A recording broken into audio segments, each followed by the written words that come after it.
দাঁড়াও দাঁড়াও ব্রেক। আসসালামু আলাইকুম। ওয়ালাইকুম সালাম। আপনার নাম কি?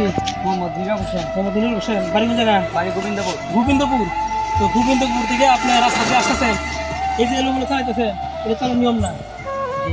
এই সাইকেল চালাইতে হলে আপনি সোজা রাস্তাতে একটা সাইকেল চালাইতে দিব, কারণ আপনার জীবনের মূল্য আছে, এই সাইকেলের মূল্য আছে, এবং আপনার পিছন থেকে এবং সামনে থেকে যেটা গাড়ি আসবে, এই গাড়ি একটা দুর্ঘটনা ঘটলে আপনার ক্ষতি হতে পারে এবং যে আসবে তার ক্ষতি হতে পারে।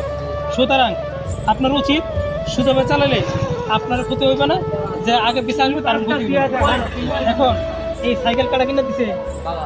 বাবা কিনা দিছে, বাবা কিনা দিছে খুব শখের সাইকেল, যে আমার সন্তান সাইকেল চালাবে, তাই বলে এই না যে আপনি এলোমেলো চালায় নিজে একটা দুর্ঘটনা করবেন, বাপ পরে বাঁধাবেন, অপরকে কাঁদাবেন।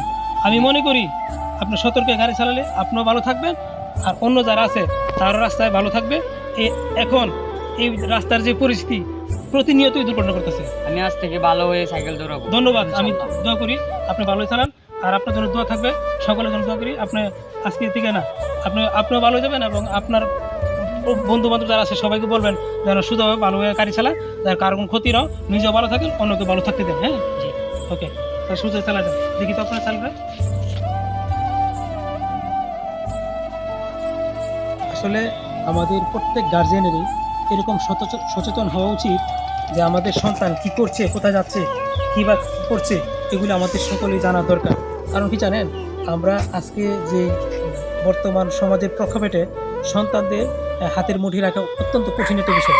সেজন্যই আমরা আসুন প্রত্যেকের সন্তান কোথায় যাচ্ছে, কি করছে, কী বা করতেছে, এগুলো আমাদের জানা দরকার। কারণ কেউ না কেউ কোথাও না কোথাও একটা দুর্ঘটনা প্রতিনিয়ত হচ্ছে।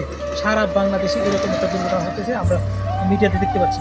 এখন যদি সন্তানদেরকে আমরা খেয়াল রাখি কে কোথায় যাচ্ছে, কী করতেছে, তাহলে আমার মনে হয় প্রত্যেকের সন্তানও ভালো থাকবে এবং প্রত্যেক ফ্যামিলি ভালো থাকবে। এমত অবস্থায় আমরা সকলকে সতর্ক হই এবং সকলকে সতর্ক রাখার চেষ্টা করি। এগুলি বক্তব্য শেষ করছি। আসসালামু আলাইকুম।